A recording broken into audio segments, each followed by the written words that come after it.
Hello everyone, welcome to my YouTube channel P chemistry classes. आज हम thermodynamics का fourth part कर रहे हैं। तो आज का हमारा टॉपिक है फर्स्ट लॉ ऑफ थर्मोडायनेमिक्स।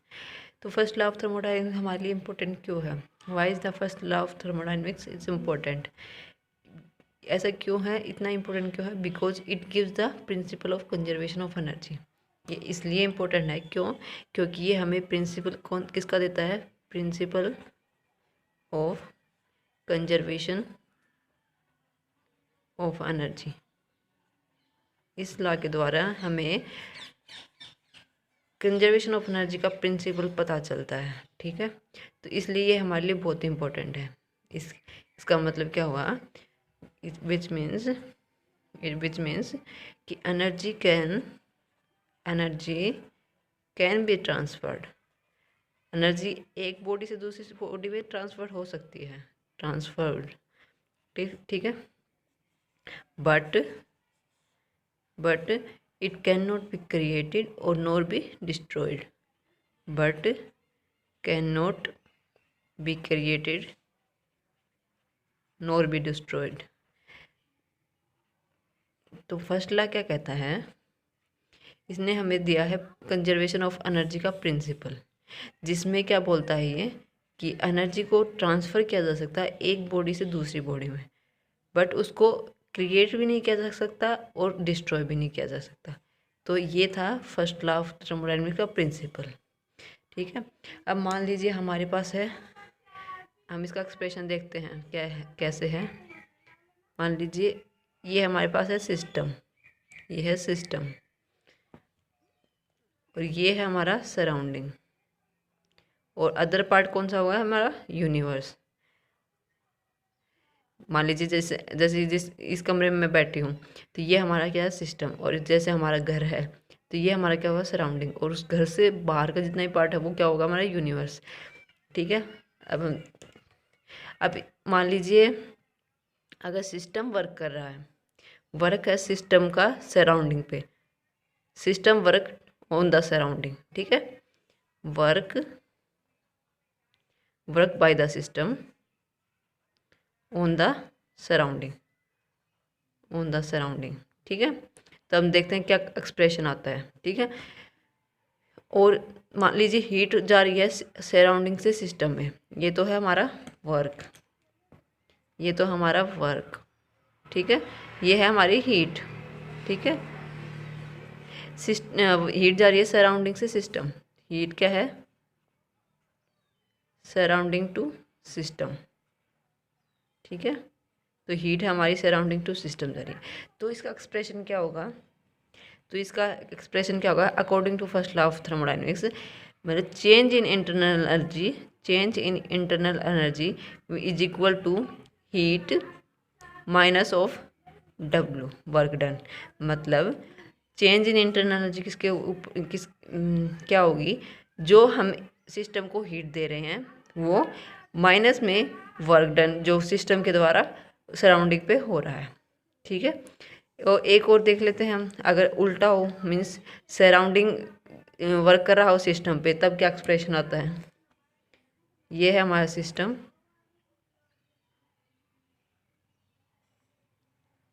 ये है सराउंडिंग और ये है यूनिवर्स। तो हम देखते हैं क्या इसमें अफेक्ट होता है इसका। मान लीजिए अब इसमें क्या था? सिस्टम ने वर्क किया था सराउंडिंग पे, अब सराउंडिंग वर्क कर रहा है सिस्टम पे, ये वर्क है, और सिस्टम से सराउंडिंग में जा रही है हीट। ठीक है, तब देखते हैं हम क्या इसके ऊपर इंटरनल एनर्जी पे चेंज अफेक्ट होता है। तो चेंज इन इंटरनल एनर्जी क्या होगी? Q plus W। ठीक है, मतलब हीट कहाँ से कहाँ गई है?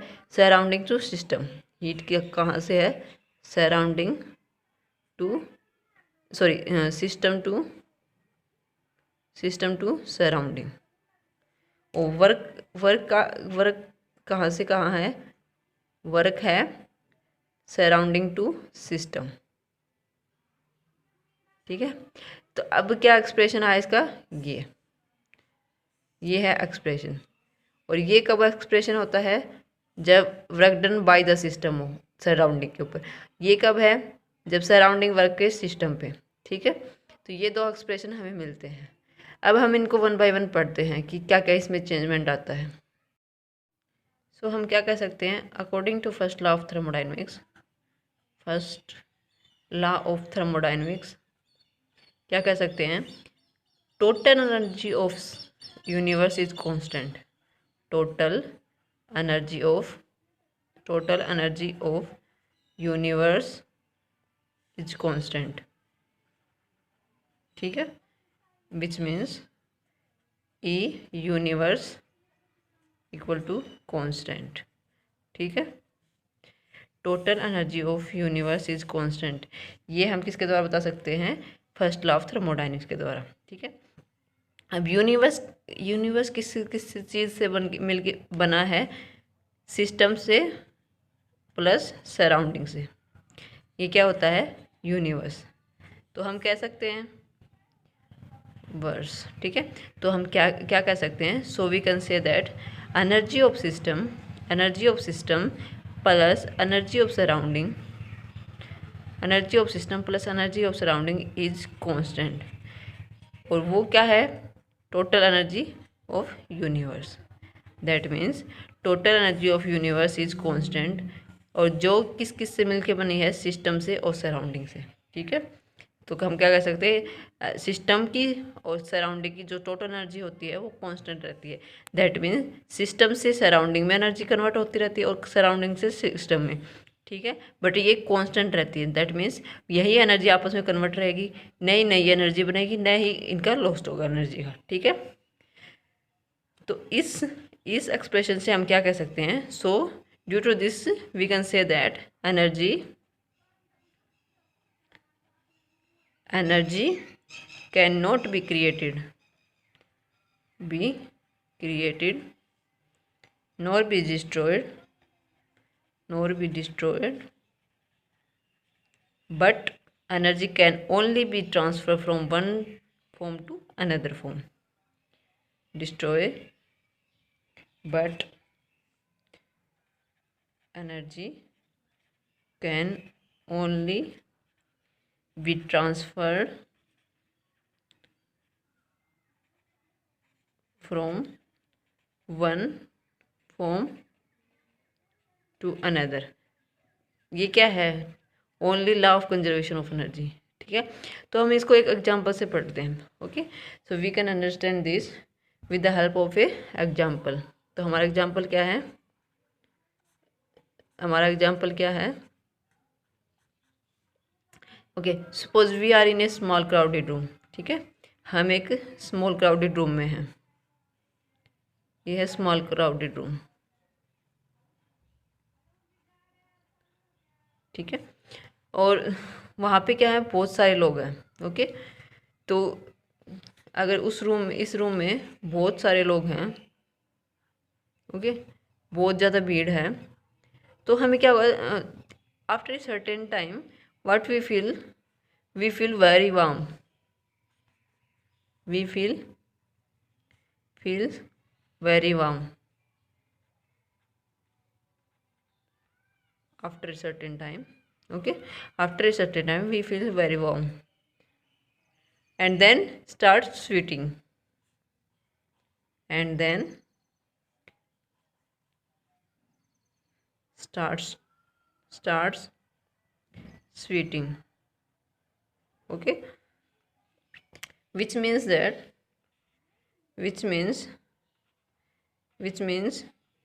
क्या हुआ उससे, हम क्या कह सकते हैं, विच मीन्स हीट का ट्रांसफ़र हुआ है, कहाँ से, अपनी बॉडी से स्वीट में, okay. Heat transfer from our body to sweat, ठीक है। तो ये क्या है, ट्रांसफ़र ऑफ एनर्जी है, ठीक है। हीट एनर्जी ट्रांसफ़र हुई स्वीट में। तो ये एग्जांपल है जो हम डेली लाइफ में सफ़र करते हैं एग्जांपल से, ठीक है। तो ये क्या है, एक फॉर्म ऑफ हीट एनर्जी है और इसका ट्रांसफ़र हुआ है स्वीट में, ठीक है। ये फर्स्ट लॉ ऑफ थर्मोडायनेमिक्स का एग्जांपल। हम एक और एग्जांपल से पढ़ते हैं, okay, suppose I have a close container, I have a close container, हमारे पास एक क्लोज कंटेनर है, okay, with some liquid, okay, some liquid है, we can take it normal water, okay, normal water, okay, तो ये हमारा liquid है वो क्या है, नॉर्मल वाटर है, ठीक है, which we put into another cold water bath, we put it in cold water bath, cold water bath में हमने इसको पुट किया,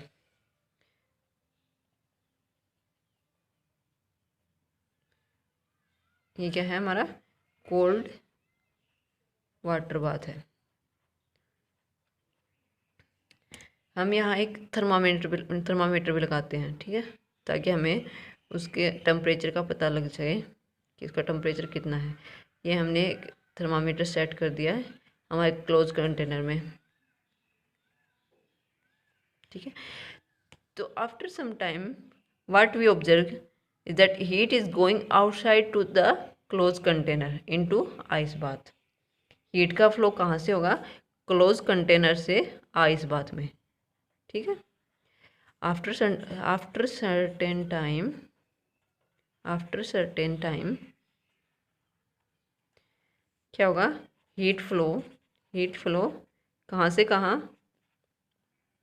क्लोज कंटेनर टू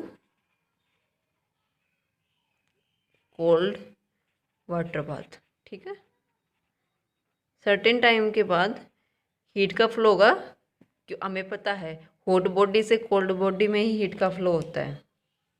हीट का फ्लो कहाँ से होता है, हॉट से कोल्ड बॉडी में, ठीक है।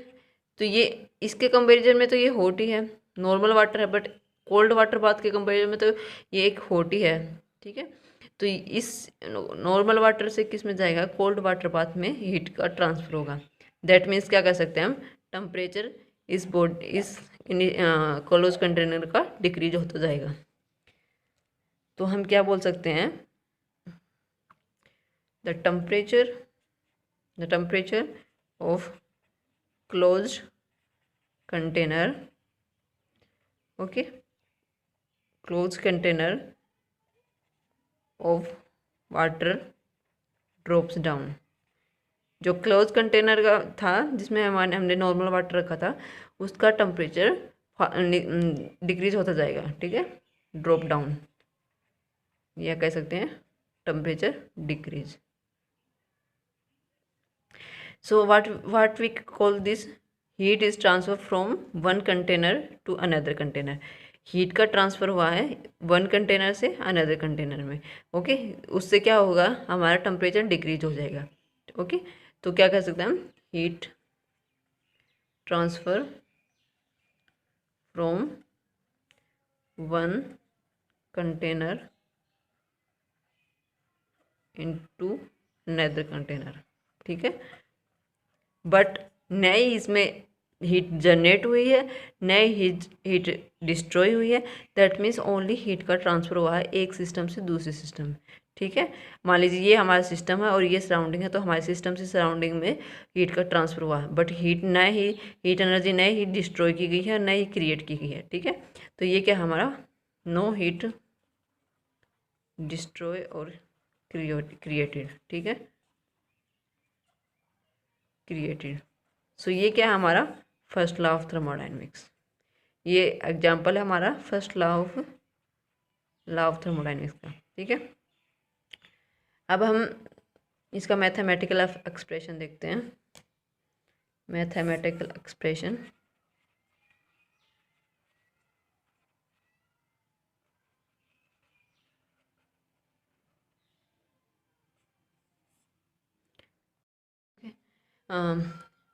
हम मान लेते हैं कि हमारे पास दो स्टेट हैं, okay. We have two state, a state A and a state B. State A have temperature T1 and state B have temperature T2, okay. If it is a cyclic process, that means एक path यहाँ से यहाँ वापस आ रहा है, ठीक है, original position पे। तो ये साइक्लिक प्रोसेस शो कर रहा है। दैट मीन्स ए स्टेट से बी स्टेट में गया और बी स्टेट से ए स्टेट में आया। ठीक है। तो if work is done on the system, अगर मान लीजिए यहाँ work done on the system हो रहा है, ओके, मीन्स बाहर से वर्क करवाया जा रहा है। ठीक है, हम बाहर से वर्क कर रहे हैं। So heat release from the system, अगर बाहर से वर्क किया जाएगा तो हीट हमेशा सिस्टम से रिलीज होगी। ओके, क्या है, मैं क्या कहने का मतलब है, if work work work is done on the system, work done on the system हो रहा है। ठीक है, work done on the system हो रहा है, that means heat release from the system, system अपनी हीट को रिलीज करेगा फ्रॉम द सिस्टम। हमारे पास दो स्टेट हैं, ए स्टेट है, बी स्टेट है। ए स्टेट का टेम्परेचर T1, बी स्टेट का टेम्परेचर T2। अगर वर्क डन हो रहा है ऑन द सिस्टम, मतलब हम वर्क डन करवा रहे हैं, वर्क डन हो रहा है on the system. On the system क्या हो रहा है, वर्क डन। ठीक है, हम बाहर से वर्क करवा रहे हैं सिस्टम के ऊपर। ठीक है, ए स्टेट से बी स्टेट में जाने के लिए हमने बाहर से वर्क डन करवाया। ठीक है, सिस्टम इस पे तो क्या होगा, energy Q amount of energy क्या निकलेगी, सिस्टम से बाहर निकलेगी। ठीक है, सिस्टम से सराउंडिंग में जाएगी। ठीक है, ये मेरा कहने का मतलब है। We know that cyclic integral of state function is always zero.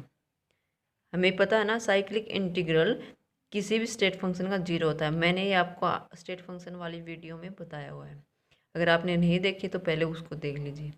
ठीक है, मतलब cyclic integral of state function is zero. Z क्या है, स्टेट फंक्शन है। तो अकॉर्डिंग टू इट हम क्या कर सकते हैं, मतलब वर्क डन हमारा ऑन द सिस्टम हुआ था, ए स्टेट से बी स्टेट में जा रहे थे, तो वर्क डन क्या था, ऑन द सिस्टम था, और हीट रिलीज हो रही है फ्रॉम द सिस्टम, मतलब सिस्टम से सराउंडिंग में। तो हम क्या कर सकते हैं, cyclic integral of Q plus W क्या हो गया, जीरो। तो ये क्या देता है हमें, इंटरनल एनर्जी DU। ठीक है, which is equal to zero. तो हम क्या कर सकते हैं, cyclic integral of internal energy is zero. क्या कह सकते हैं, cyclic integral of internal energy is zero.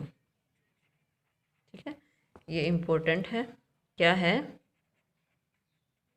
Cyclic integral of a internal energy is always zero.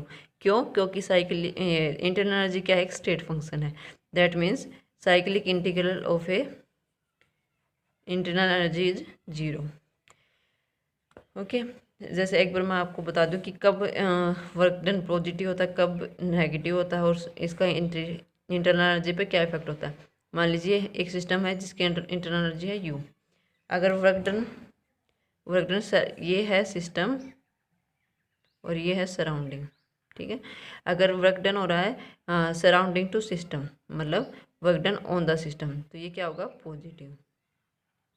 अगर वर्क डन हो रहा है by the system on the surrounding, तो ये वर्क डन क्या होगा, नेगेटिव। ऐसे ही अगर हीट सप्लाई की जा रही है सिस्टम पे, ठीक है, सराउंडिंग टू सिस्टम हीट अगर सप्लाई की जा रही है सराउंडिंग से सिस्टम पे, तब क्या होगी, क्यू पॉजिटिव होगी। अगर हीट रिलीज हो रही है सिस्टम से सराउंडिंग पे, तो क्या होगी, नेगेटिव।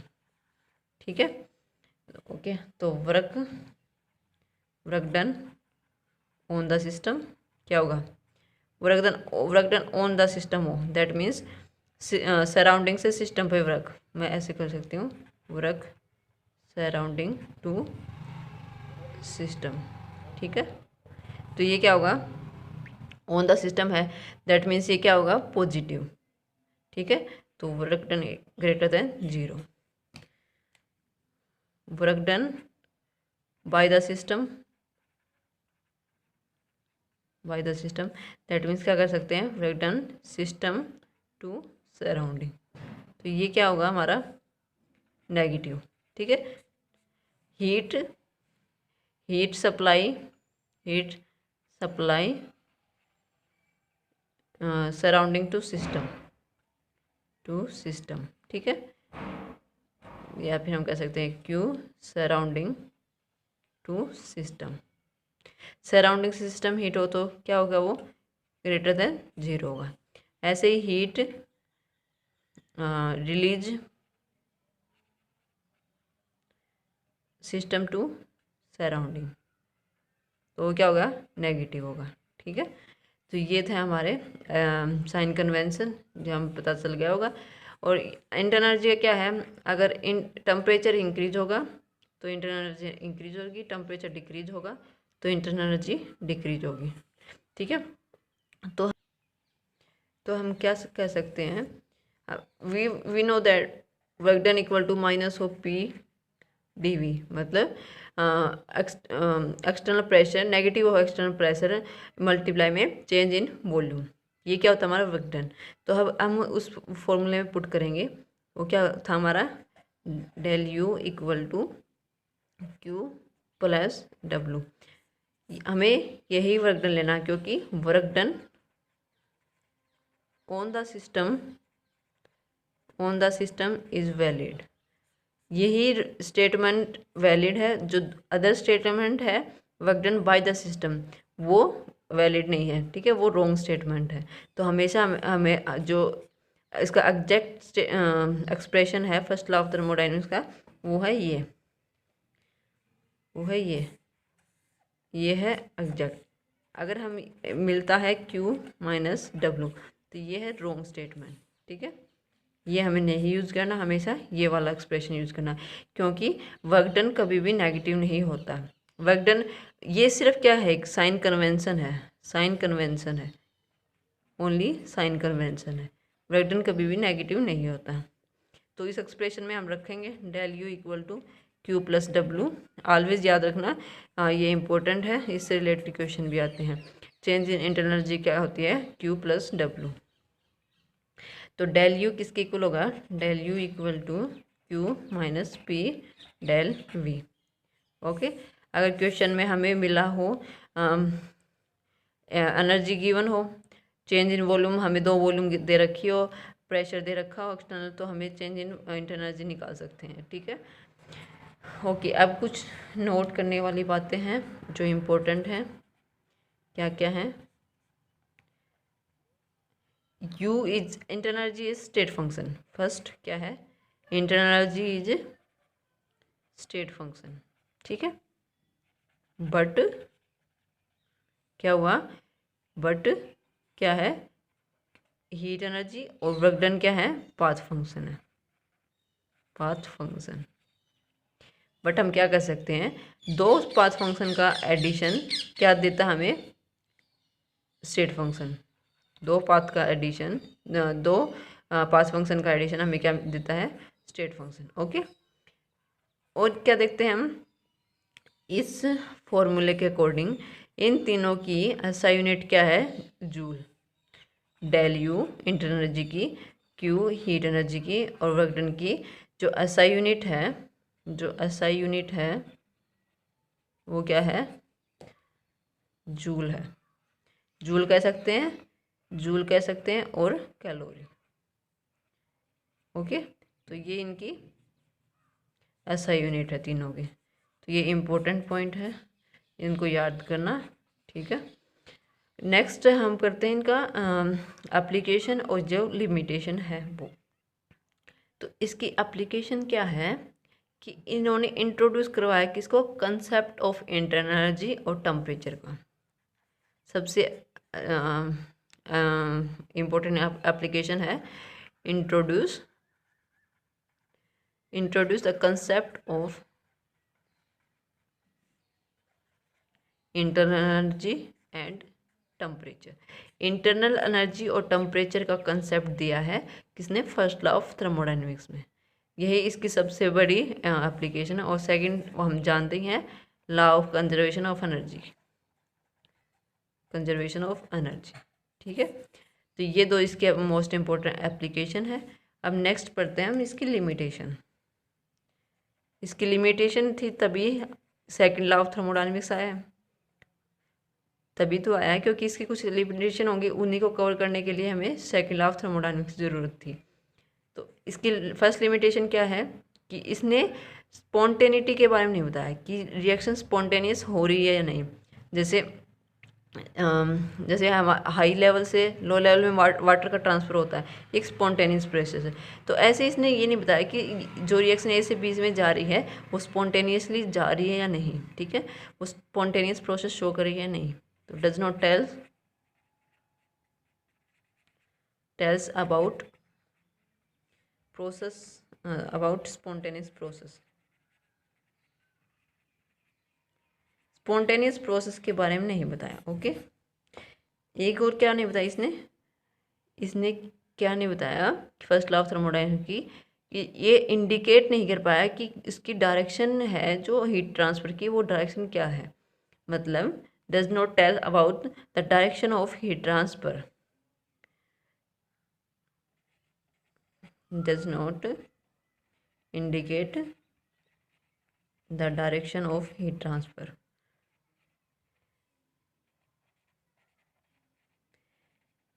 हीट का ट्रांसफ़र कोल्ड बॉडी से हॉट बॉडी में है या हॉट बॉडी से कोल्ड बॉडी में है, ये सब इसने नहीं बताया, ठीक है। तो हीट का ट्रांसफ़र कहाँ से कहाँ होते हैं, इसकी डायरेक्शन का इसने फर्स्ट लॉ ऑफ थर्मोडायनेमिक्स में हमें नहीं पता चलता। एक और लिमिटेशन है फिजिबिलिटी ऑफ रिएक्शन, तो इसने फिजिबिलिटी ऑफ रिएक्शन के बारे में भी नहीं बताया। फिजिबिलिटी ऑफ रिएक्शन मतलब ए से बी में कोई रिएक्शन हो रही है, तो वो रिएक्शन ए से बी में होगी या नहीं, इसकी फिजिबिलिटी का इसने कोई आंसर नहीं दिया, मतलब इसके बारे में कुछ नहीं बताया। ओके, अब हम कुछ जो IIT वगैरह में क्वेश्चन आए हुए हैं, PMT में आए हुए हैं, उनको सोल्व कर लेते हैं, ठीक है। तो हमारे पास कुछ प्रीवियस ईयर के क्वेश्चन हैं जो एक PMT 2004 में आया हुआ है। इसमें क्या कर रहा है, a system absorb 60 joule of heat. मान लीजिए हमारे पास एक सिस्टम है और ये है हमारा सिस्टम और ये है सराउंडिंग, ठीक है। तो ये क्या कह रहा है, अगर 600 जूल ऑफ हीट एब्जॉर्व करा है सिस्टम, ठीक है, मतलब पॉजिटिव Q, ठीक है। ये कितनी है 600 जूल सिस्टम अब्जॉर्व करा, मतलब सराउंडिंग से सिस्टम में हीट जा रही है, ठीक है। And work equivalent to 300 joule on its surrounding, that means system से सराउंडिंग पे वर्क हो रहा है, सिस्टम से सराउंडिंग पे वर्क हो रहा है, सिस्टम से सराउंडिंग पे वर्क, ठीक है, ये है वर्क। अब मैंने क्या बताया था, सिस्टम ऑन द सिस्टम हो तो पॉजिटिव होगा, अब बाय द सिस्टम हो मतलब बाय द सिस्टम है, by the system to the surrounding, तो बाय द सिस्टम हो तो क्या होगा, वर्क हमेशा नेगेटिव होगा। तो हम इसका निकाल लेते हैं, तो क्या है गिवन, ये हो गया हमारी पॉजिटिव जूल। तो ये साइन कन्वेंशन बहुत इंपॉर्टेंट है इस क्वेश्चन में, अगर साइन कन्वेंशन आपको आता है तो ये इजीली सॉल्व हो जाएगा, वरना ये होगा ही नहीं। तो वर्क डन क्या होगा हमारा 300 जूल है। अब साइन कन्वेंशन अगर आपको आता है तो आप इजीली कर सकते हो, क्योंकि इसमें साइन कन्वेंशन के अकॉर्डिंग इसमें वर्क डन नेगेटिव आएगा, तो हम उसी एक्सप्रेशन में रखेंगे। तो यू क्या है Q प्लस W। अब हमें पता है ये कितने 600, ये प्लस यहाँ पे क्या रखें -300, तो कितनी आ गई हमारे पास 300 जूल, ये इसका आंसर है। इंटरनल एनर्जी हमारे पास आ गई इतना। तो ये PMT में आया हुआ है, बहुत ईजी सा क्वेश्चन है। नेक्स्ट है हमारा the internal energy of a substance. Internal energy of a substance क्या है, increase with increase in temperature, decrease with increase in temperature, can not be calculated, sorry can be calculated by इस equation से, remain affected with. मैंने आपको अभी बताया कि अगर टेम्परेचर इंक्रीज होगा तो इंटरनल एनर्जी भी इंक्रीज होगी, अगर टेम्परेचर डिक्रीज होगा तो इंटरनल एनर्जी भी डिक्रीज होगी, that means first option is correct. ये भी देखो कितना इंपॉर्टेंट, कितना में आया हुआ है। नेक्स्ट है हमारा, देखो ये सबसे ज़्यादा इंपॉर्टेंट है, AMU में, CBSE PMT में, FMC में, BHU में, सब में आया हुआ है। फर्स्ट लॉ ऑफ थर्मोडायनेमिक्स के अकॉर्डिंग जो एक्सप्रेशन हमारा मिलता है वो कौन सा है, तो इसमें हमें दो एक्सप्रेशन पढ़े थे, एक तो था E = Q - W, एक था del E means internal energy, इसमें डेल ई का मतलब इसमें इंटरनल एनर्जी है, ठीक। कई बार वो U की फॉर्म में लिख सकता है, कई बार E की फॉर्म में लिख सकता है, तो आप कन्फ्यूज ना हो, +W। ठीक है। तो मैंने बताया था वर्क डन नेगेटिव नहीं होता। ओके, ये जस्ट एक साइन कन्वेंशन है। Work done on the system valid है, work done by the system valid नहीं है। ठीक है, तो ऑन द सिस्टम होगा तो मीन्स एक्सप्रेशन करेक्ट कौन सा है, ये वाला। तो इसका ऑप्शन कौन सा करेक्ट है, सी। तो ये हमारे क्वेश्चन थे। तो आज जस्ट होप आप सबको मेरा ये वीडियो पसंद आया होगा, समझ में आया होगा। तो अगर आपको सबको अच्छा लगा होगा, अच्छा लगे तो अपने दोस्तों को शेयर कीजिए, मेरे चैनल को सब्सक्राइब कीजिए और लाइक बटन ज़रूर दबाइए। Thank you.